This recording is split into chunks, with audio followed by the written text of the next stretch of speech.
അടുത്തത് മീനക്കൂറാണ്. പീസസ് എന്നാണ് ഇതിന് പേര്. പൂരുരുട്ടാതിയുടെ അവസാനത്തെ ഒരു പാദവും ഉത്രട്ടാതിയും രേവതിയും ചേർന്നതാണ് പീസസ്. ഈ മീനക്കൂറുകാർക്ക്, അതായത് പീസസിന് വരുന്നവർക്ക്, അതിൽ ജനിച്ചവർക്ക് അവരുടെ ആശയവിനിമയ ശേഷി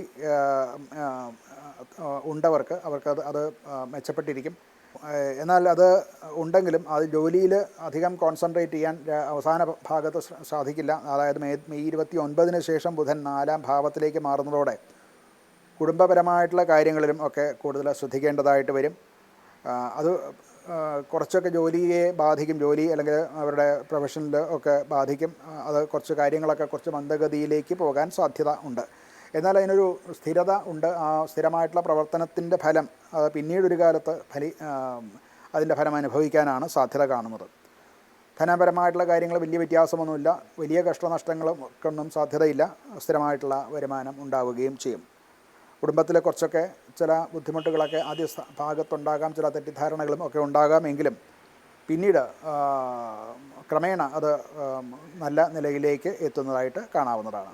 ആരോഗ്യപരമായിട്ട് മറ്റു രോഗങ്ങളൊന്നും കാണുന്നില്ലെങ്കിലും മാനസികമായിട്ടുള്ള ചില പ്രശ്നങ്ങളും സ്ട്രെസ്സും ഒക്കെ ഉണ്ടാകാൻ സാധ്യതയുണ്ട്. അത് പ്രത്യേകം ശ്രദ്ധിക്കേണ്ടതാണ്. ഉറക്കക്കുറവ്, അസമയത്തുള്ള ഭക്ഷണം, ഇതുകൊണ്ടൊക്കെ വയറിന് ചില ദുരിതങ്ങളും ഒക്കെ വരാനും സാധ്യത കാണുന്നുണ്ട്.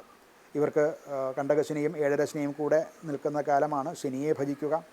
അതിന് പകരം ആയിട്ട് ശാസ്താവിനെ ഈ ശാസ്താക്ഷേത്രത്തിൽ ദർശനം നടത്തുക, ശാസ്താ മന്ത്രജപങ്ങൾ നടത്തുക, എള്ള് കൊണ്ടുള്ള നീരാജനം ചെയ്യുക. ഇതൊക്കെ അനുകൂലമായിട്ടുള്ള ഫലത്തെ പ്രദാനം ചെയ്യാൻ നല്ലതാണ്. നമസ്കാരം.